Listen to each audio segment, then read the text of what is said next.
Each year, as the Fall Play Advisor, I have had the opportunity to help students take on the challenges of completely producing their own live stage play. Clearly, 2020 decided to add its own challenges to this entire process for everyone. This past summer, I spent some time trying to develop a way to provide the opportunities for the Cumberland Valley students to still have this experience and have it be truly and fully theirs within COVID-19 regulations.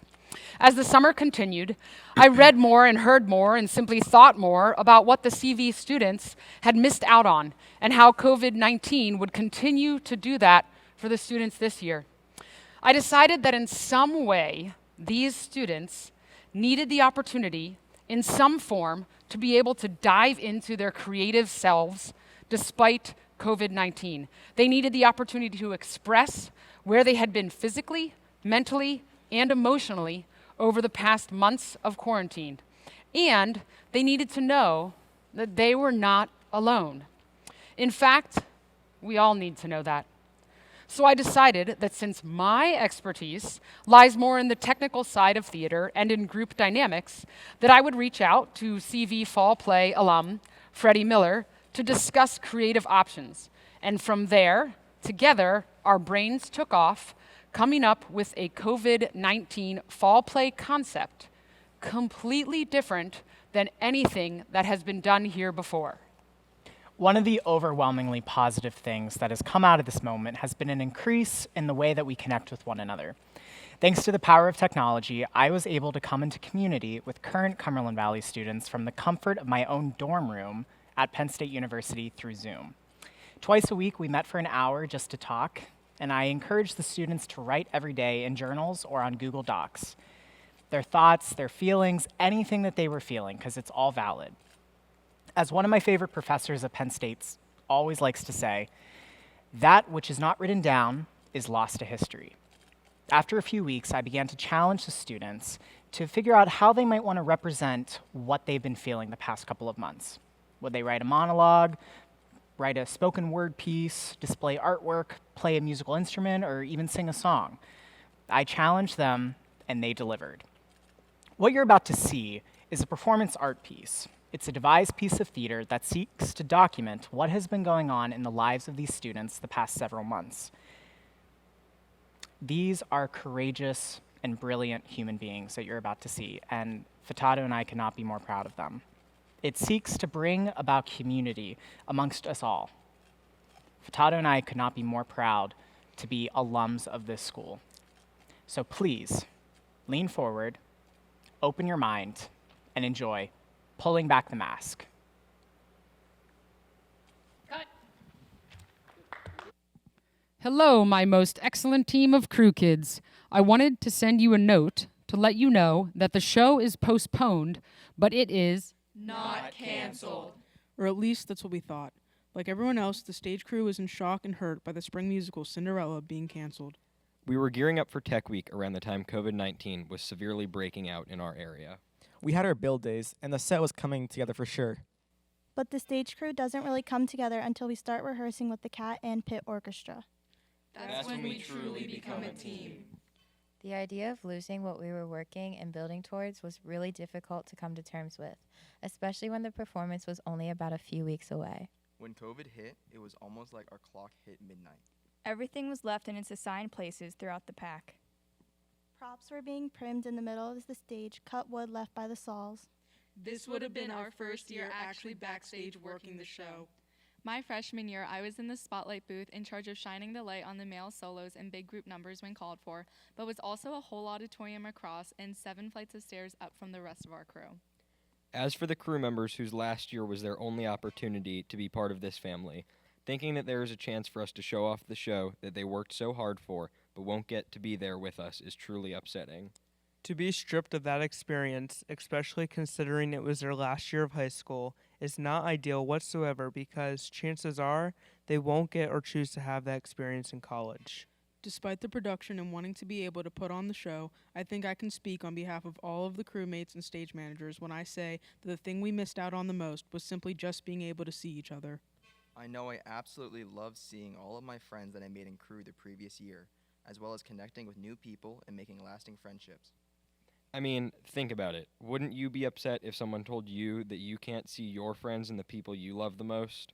I hope your answer would be yes, because that was something I truly hated to not have, as well as not being able to do a show with some of the seniors either first time or last. I know Furtado always brings us together and talks to us about how we are a crew family, and every year it just adds and adds to the wonderful group of people we have. COVID didn't take away a high school spring musical. It took away memories that were to be made together as one.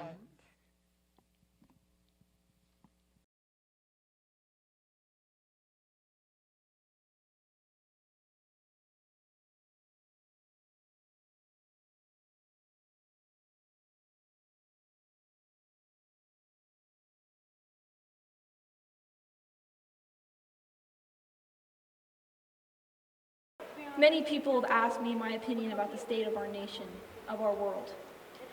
And I stand here clothed in a healthy awareness of my own insignificance. An echo in a stadium size 25 times greater than my own opinion. However, I silently resign.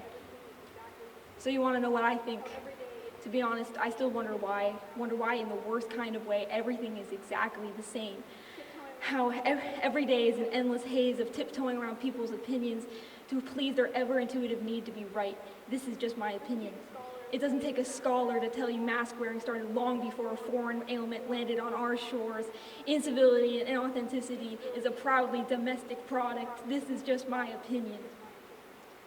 Presumably this would be a time of unity, but truly it is a time marked by people making friends with their own ghosts.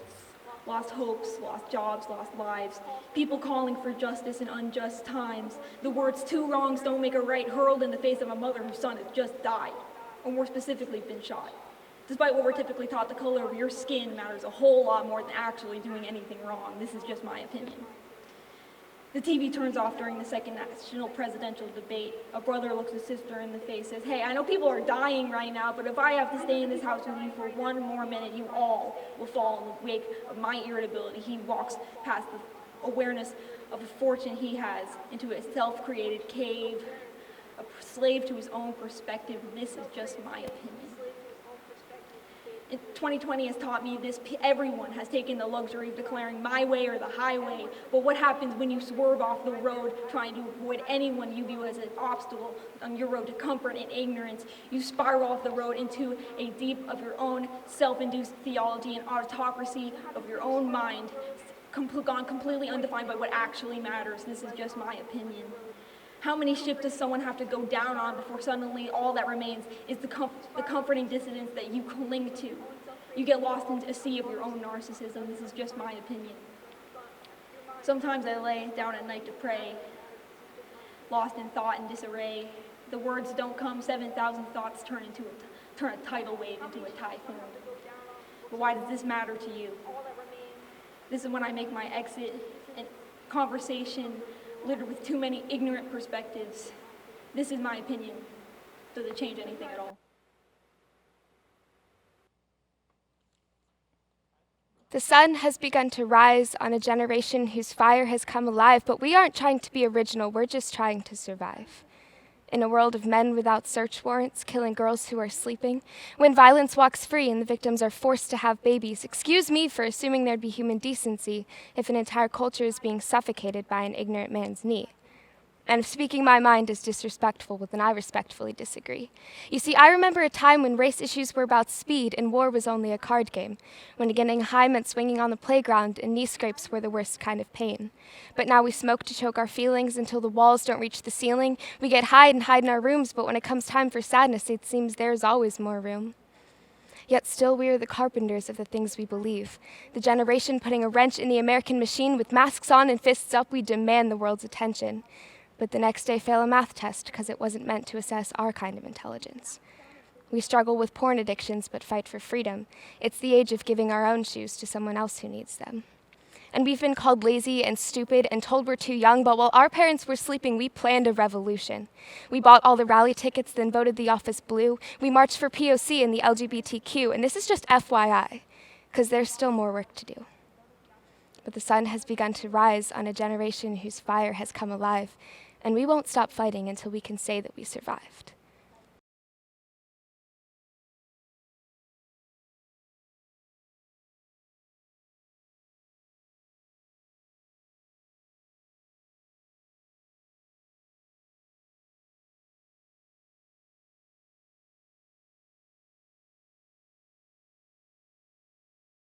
This painting represents my quarantine experience. I painted butterflies because I feel I have really grown out of my cocoon throughout quarantine by really taking advantage of virtual classes like dance, voice, and acting.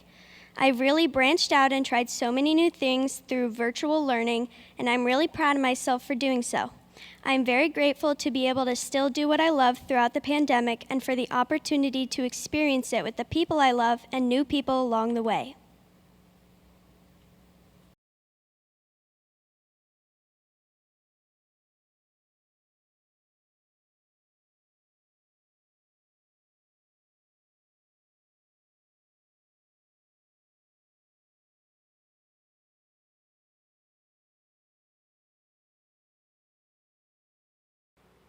The pandemic was one of the best things that ever happened to me.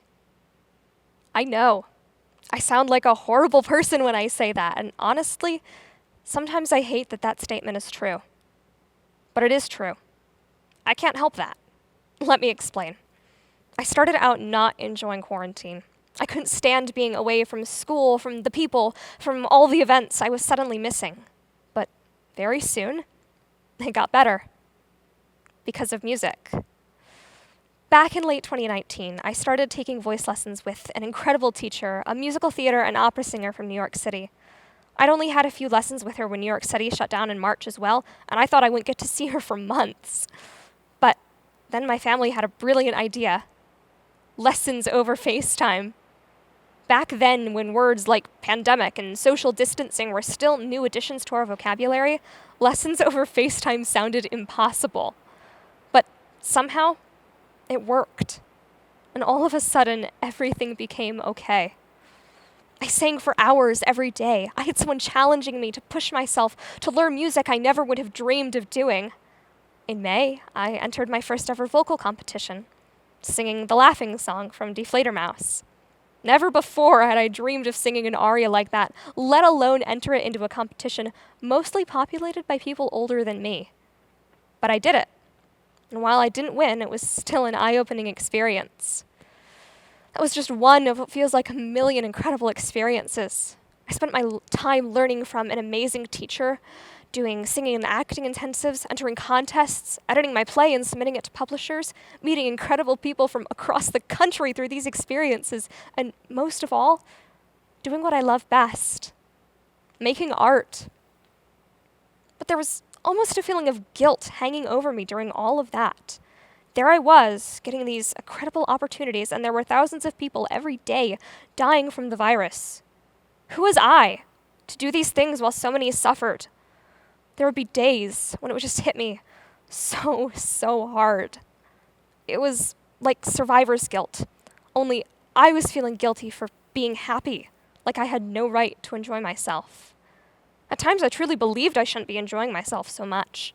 I was lucky, so incredibly lucky that my family was safe and healthy. And I was doubly lucky that I could do what I loved even while quarantining. But still, guilt. Happiness, guilt. And yes, I could have continued feeling like that very easily. But eventually, it got to be too much. We didn't know that COVID was coming. We didn't know that we would lose so many people. It took us by surprise and took so many things away. No one who caught it knew that it was coming. I cannot speak for those who have lost loved ones to the virus or those who have died from the virus themselves. But I believe that we ought to honor those we've lost by living as much as we can. Every day can be a fresh opportunity to do something we love. I want to live every day to the fullest, take every opportunity as it comes, cross every single goal off my bucket list. I want to live as much as I can. I said that every day can be a fresh opportunity. I truly believe it is. We can choose to do anything with our time. Yes, it can be life-changing or world-changing, but it doesn't always have to be. It can be simple. It can be what we need. But it has to bring us joy. That's what quarantine has taught me. What truly matters is joy and love and hope and living, not getting stuck in the past. What truly matters is that we remember to live for tomorrow.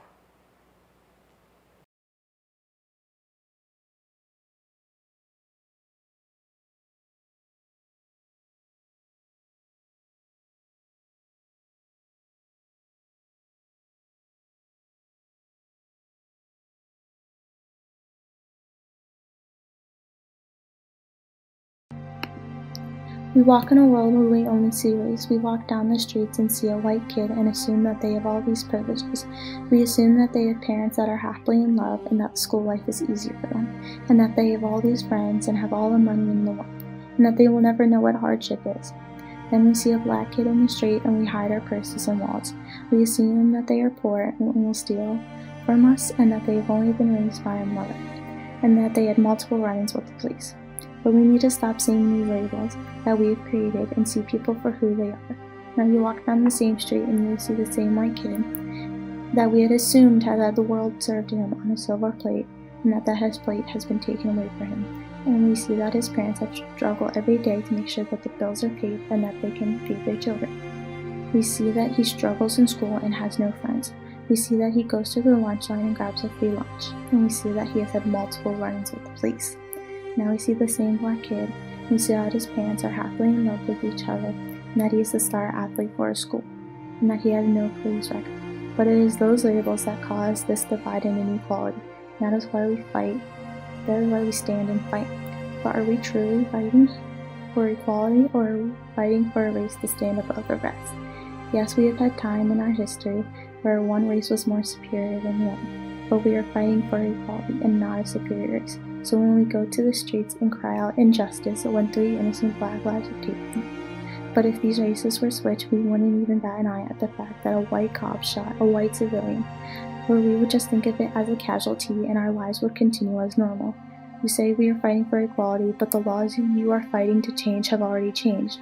You say you're fighting for equality, but then you destroy businesses owned by African Americans. You say you want racist cops to be put in jail, but when we put them in jail, you still walk down the streets demanding equality. So are you truly fighting for equality, or are you fighting for a race to stand above the rest?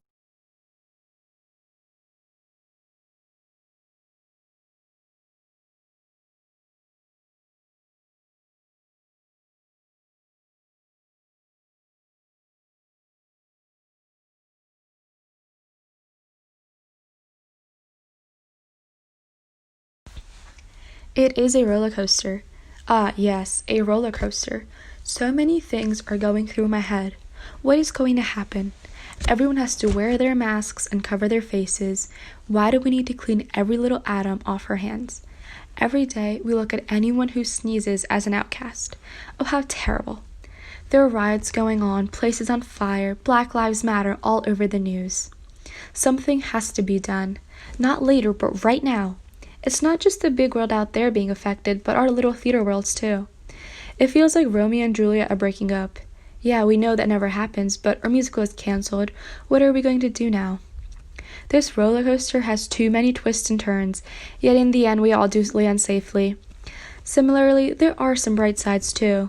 Spending more time with our families, trying out new hobbies, becoming part of groups.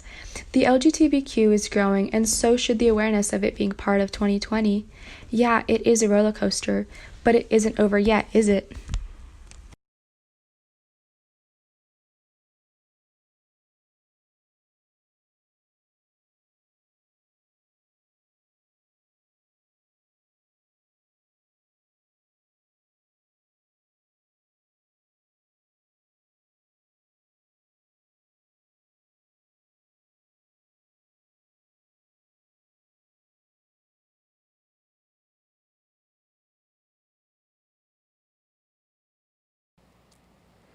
Thrown into a locker head first, smacked, threatened to be stabbed and killed, outcasted, harassed.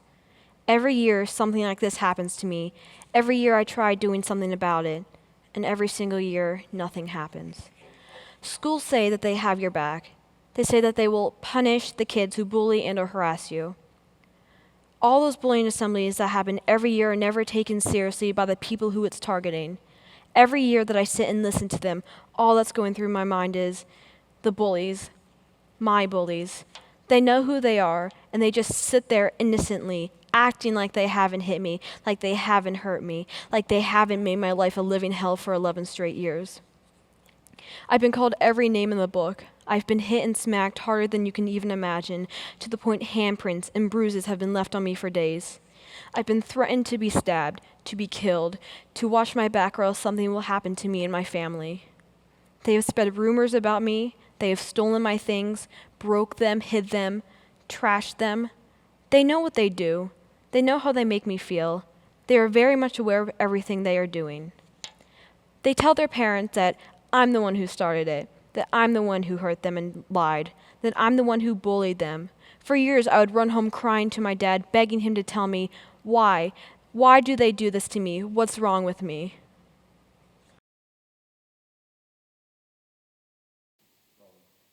I won't hold myself back the next time I see Ellie's sister. She'll be done with. You are such a bitch. Why are you so ugly? You are a liar, a slut. You are so stupid. I'm going to kill you. I'm gonna stab you with a pocket knife. Down went my mental health, down went my confidence, and down went my ability to keep my head up. Why? I would ask myself. Why do I have to be the target, the bait? I've done everything I could, I told myself. I listened to teachers, I told an adult, I reported to the office, to the principal. Not once did anything change. Year after year, I would hear the same thing. Tell an adult, and it'll be over soon. Ignore them, and it'll all go away. Pretend they don't exist. Walk away from them. I wouldn't be able to tell you how much I heard those words come from an adult. Every time I would try, and every time it would get worse. People tell me stories that someone has done something to them and how they still forgave them after they continued doing it and doing it and doing it. People out in the world are able to forgive people who have hurt them. I'm not one of those people. Once you bring my family and friends into the situation, it's done. There's no forgiving once you talk bad or threaten them. That's the worst mistake you could ever make when it comes to knowing me. I will not tolerate anyone saying anything about my friends or family, especially when it comes to their health and self-being. I never liked hurting other people's feelings, and I still don't like it. But there are times where you need to push that thought away and truly think about yourself. Am I really hurting their feelings, or am I sticking up for myself? Took me a while to realize the difference. Over quarantine was when I realized that I wasn't weak, that I wasn't a loser. Quarantine showed me that I had the power to control my actions and my feelings, to control how I feel in the situation. There would be nights where I would stay up and think of everything that happened to me. I would get furious and think, how could I let them do that to me? How could I not stand up for myself? It gets so much easier to stick up for yourself when the worry and anxiety gets replaced with annoyance and frustration. That's the emotions I feel when I see, hear, or even think about my bullies. And it helps me. It helps me in growing stronger and being able to stand up for myself. I can ignore them now. I can tell them to cut it out and to leave me alone. I was never able to do that in the past. But thanks to quarantine, I feel like I'm a whole nother person when it comes to self-confidence. Does it still get hard? Yes. Do I still get bullied? Yeah. But will I let this bring me down and stop me from growing stronger? No. Nothing is easy. It took me 11 years to get where I am today. It may have been a while, but it was worth the wait. We won't ever learn or grow stronger if we don't go through the troubles and problems that lead us to our check marks. Nothing in life will ever stop, and we will all have to come to terms with that. But just because it won't ever stop doesn't mean we can't still try to do something about it. It doesn't mean we can't make more awareness about it, because we can. That is why I wrote this monologue, to share with everyone the struggles of life and of being harassed and bullied. I want people to know it's okay. You won't always be able to put a stop to the bullying. I want people to know that that's okay. You won't always be able to put a stop. But you will be able to put a stop to how you take it and how you deal with the situation. It's not easy. Nothing is ever easy. And that's why we grow so much. Because if we don't learn or go through something, then we won't ever learn or grow. I am beautiful and handsome. I am strong. I am brave. I am smart. I am truthful. I am talented. I am me.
I must admit, the start of quarantine was boring and dull. Without my ability to sew, I don't know what I would have done. What was supposed to be 2 weeks off of school resulted in my whole sophomore year being canceled, and then some. Most students watched movies, played video games, but I am a person driven by productivity. I decided not to waste the time that I was given and make a whole collection of clothing consisting of 15 garments, not including the accessories I also crafted. As I watched the world turn to despair and sadness, my goal was to bring the sunshine. My overarching theme when it came to my collection was the phrase, "Let the daylight wash away the darkness." The theme was daylight. Over quarantine, being stuck inside really made me miss the outdoors. Humans weren't made to be stuck inside all day. We all need vitamin D. I really wanted my collection to resemble a sunrise because 1, humans receive vitamin D from exposure from the sun, and 2, it goes along with my theme. As you look at all the pieces all together, you will be able to recognize that the color palette is colors you would ordinarily see in a sunset. Essentially, the girl I designed for is what I imagine to be the sunshine in everyone's life. So I wanted the clothing to be colorful but not over-accentuated. I grasped towards fabric that are florals and summer themed to go along with my concept. The overall silhouettes were light and airy. In conclusion, I wanted to bring the light into the dark time that was amongst us during March through September, and personally, I think I was able to achieve that. If anything, the biggest takeaway I would want people to get from my collection as a whole is 1, go outside and get some vitamin D. That would be the literal meaning. 2, the figurative meaning is that whatever dark times you're going through, just know that there will always be daylight. It will always get better, and the dark moments are what make us grow as human beings. It's a strong message that over the course of these couple of months, I think people have forgotten. Thank you.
Greenfinch and linnet bird, nightingale, blackbird, how is it you sing? How can you jubilate sitting in cages, never taking wing? Outside the skywards, burgeoning, burgeoning, just beyond the box. How can you remain staring at the rain, burdened by the stars? How is it you sing? Anything, how is it you sing? Greenfinch and linnet bird, nightingale, blackbird, how is it you sing? Whence comes this melody constantly flowing? Is it rejoicing or merely hallowing? Or discussing, or fussing, or simply dreaming? Are you crowing? Are you screaming? Ring-dove and robinet, is it for wages, seeming to be sold? Have you decided it's safer in cages, singing when you're told? My cage has many rooms, damascus talk, nothing there sings, not even my lark. Larks never will you know when they're captive. Teach me to be more adaptive.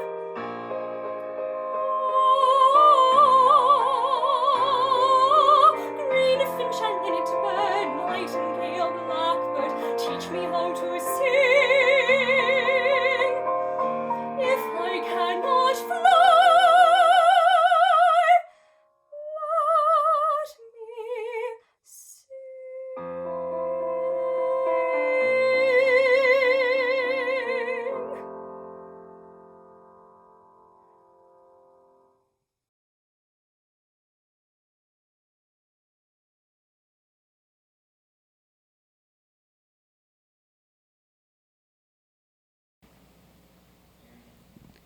Drowning is a silly feeling. It numbs you to its power. You never notice how high the water has risen. It's engulfing you as you give yourself to its calming nature, its promise of finality, as the pretty idea of a wake passes through your head. It's the world's greatest lullaby.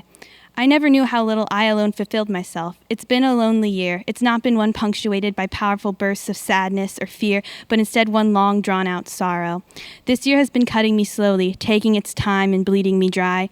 Perhaps I've become too numb, too oblivious to the world outside. But I can't think about anything that lies outside my head. I become the world's greatest egomaniac wallowing in my bed. People say time heals all, but what if it's the salt in the wound instead? I thought introverts couldn't be lonely, but I look back on my past self cursing her, seemingly unhinged as I'm screaming at the sky, for all those moments wasted, for all my faith placed in the false god of solitude. For what I would give to have someone to wrap their arms around me, to cry on a shoulder that's not my own. My only companions now are those orange bottles that line the bathroom shelf, and the shadows of my past life that lurk beneath my bed. Maybe I deluded myself into thinking I was better off alone, that I preferred the voice inside my head to those of who I loved. I wanted to hide away and wait for the year to end, but time was moving too slow to allow me to do so.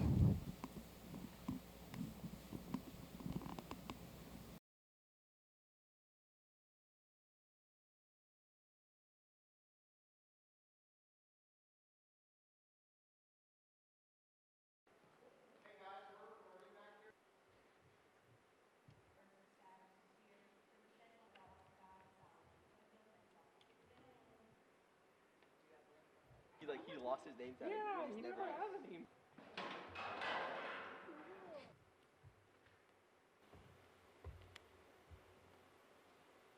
One more. Go.